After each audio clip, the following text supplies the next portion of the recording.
Ladies and gentlemen, welcome back to the Parrot Press. Welcome back to the Parrot Press. In today's video, we're going to be taking a deep dive into the defender stats from game week 1 to game week 5, and hopefully I can give you a list of the must-have defenders in FPL right now. Let's get into the video. So this is the first video that I've done, taking a look at some of the statistics of what's going on inside the football world at the moment and how that correlates to FPL.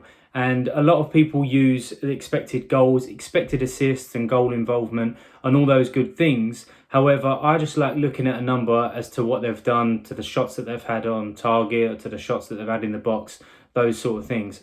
So there's three things that we're going to be looking at. One are the shots that they've had, two is the assists, and three is the team performance so far. And at the end of that, I can give you a rough guide of who are the key players, who are the ones that are appearing on those graphs and those lists on a regular basis. So what you're seeing here are the shot involvements. And as you can see at the top of the list there are Duffy and Van Dijk with 10 shots. Now there's been 5 game weeks, right? So they're having 2 shots per game as a centre half. Now, that's a pretty decent return. And especially when all of those are coming inside the box, which predominantly is from free kicks or corners rather than open play. Duffy's already got the 1 goal. I think that if you work that out on an average, he's probably going to pop up with, 7 or 8 goals this season. He's a massive threat in the box, and Brighton are pretty good at the back.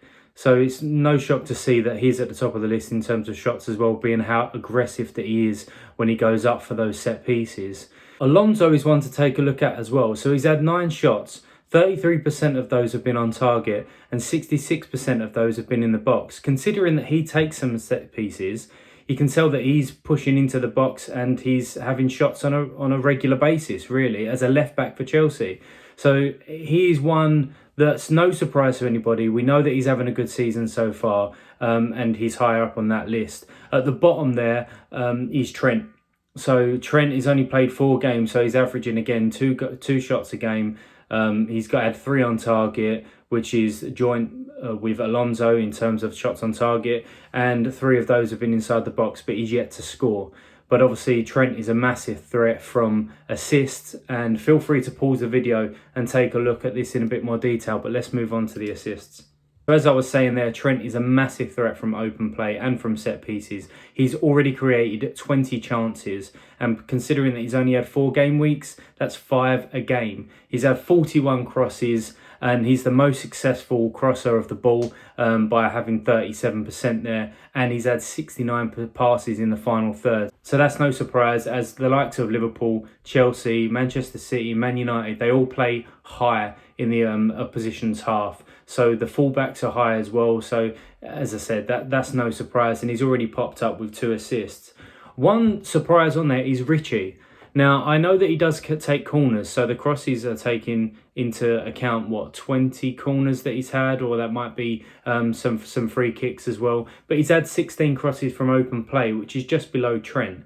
He's got a 31% success rate in terms of crossing, and it's lower there in terms of the passing to the final third because Newcastle don't play that high. But if Callum Wilson comes back and you've got St. Maximum and Callum Wilson firing, and if Newcastle have a good stretch, Richie's one to look for. Moving on to Shaw. So the surprising fact about Shaw is that he's had 89 passes in the final third. Now, they might be passes that are going backwards towards his centre half if they're really camped in the opposition's half. But that smashes everybody on this list. He's already had 1 assist. I've spoke about him in many of my videos. I do think that he's due a massive haul. He's still creating chances, and with the likes of Ronaldo up top, poaching and finishing things off, I think that he's a very, very solid pick. Alonso's next on the list. As I was just talking about from a goal threat point of view, he's also very, very threatening from open play, from set pieces, crosses into the box, passes in the final third, and although he's 4th on that list, he is a threat to be reckoned with. The last person I'm going to mention on this list is Tierney. Now, Tierney doesn't take any set pieces really for Arsenal, so that stat there about crosses from open play, 24, is the highest of any other player on that list. And he's got a good success rate as well. It's not like, 1 in 20 is going into the box. He's got a 29% successful crossing rate with 64 touches passes, in the final third. Now, he hasn't had an assist yet. We know that Arsenal struggled at the beginning of the season, but Arsenal's next few fixtures are not too bad after Spurs. And I wouldn't put it past him to get an assist or a goal against Spurs, to be honest, the way that Spurs are defending at the moment in the last couple of games.